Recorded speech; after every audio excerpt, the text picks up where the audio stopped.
这才是西葫芦炒鸡蛋好吃又简单的做法。大家好，我是刘毅。过年了，今天跟大家分享一道年夜饭西葫芦炒鸡蛋的家常做法，脆嫩入味，好吃不腥气，下酒又下饭。饭店做的为什么那么好吃？相信许多朋友不知道。大厨今天分享详细的做法，让你在家也能做出饭店的味道。喜欢的朋友可以试试。首先准备西葫芦一根，清洗干净，切去头尾不要。从中间一剖为二，如果比较老的就把里边这个籽去掉，嫩的就不需要。再像这样从中间切成两半，再顶刀切成薄薄的厚片。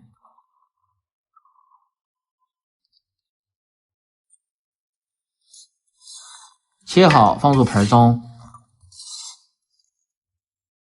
再来准备点小料，大蒜几颗切成片，小米辣2个，增加辣味，搭配颜色。不喜欢吃太辣的就不要放，可以放入胡萝卜或者是大红辣椒，切好放入碗中。再准备母鸡蛋4个，单手打入碗中。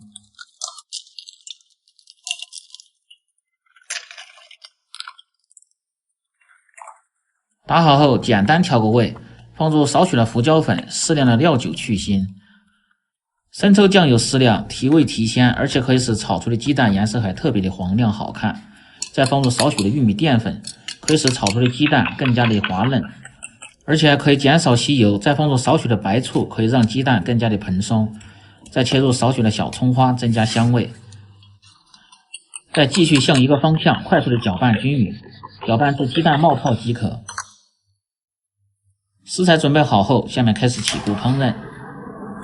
起锅，先把锅烧干，放入适量的菜籽油，用菜籽油炒鸡蛋，颜色好看，味道更香。把锅像这样润一下，防止炒鸡蛋的时候翻锅。油温烧至4成热，保持中火，下入鸡蛋液。下锅后，先静置5秒钟，切记不要来回的推动，那样炒出的鸡蛋会非常的碎。像这样把锅稍微多来回的歪几下，这样炒出的鸡蛋成型好看，不易碎。这是一个老师傅教我的，学着非常的实用。等鸡蛋液完全定型后，再晃动勺子，把鸡蛋划成大小均匀的块儿。在这里告诉大家一个烹饪小知识，像做这类似的炒鸡蛋，稍微要炒老一点，这样可以减少腥气味，而且炒制的时候更容易吸附料汁的味道，吃的味道更香。炒至两面微黄，然后倒出。锅中再次下入少许的葱油，油热后下入蒜片和小米辣，煸炒出香味。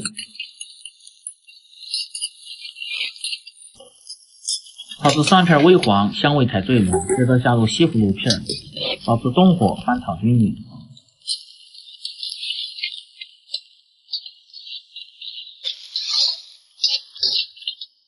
等锅边烹入，少许的清水可以防止，而且产生锅气可以加快西葫芦的成熟。记住这个小诀再烹入少许的分离豉油，提味提鲜，而且可以使炒出的菜籽颜色更加的黄亮好看，有食欲。翻炒均匀。调味放入适量的盐和少许的白糖，活味提鲜。鸡精、味精就不需要放了，因为这样炒出来味道就非常的鲜美。接着下入鸡蛋，翻炒均匀。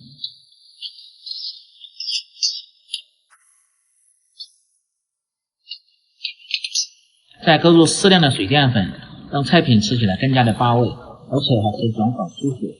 快速的翻炒均匀，炒出锅气，炒出香味，炒至颜色鲜亮即可关火，出锅装入盘中。切记不要炒得太久，西葫芦容易出汤汁，而且鸡蛋还会炒得很碎。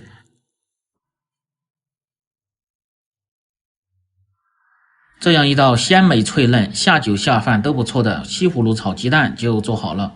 更多家常菜请关注刘毅美食，喜欢的朋友记得帮忙点赞、评论、转发、收藏，感谢您的支持，我们明天再见。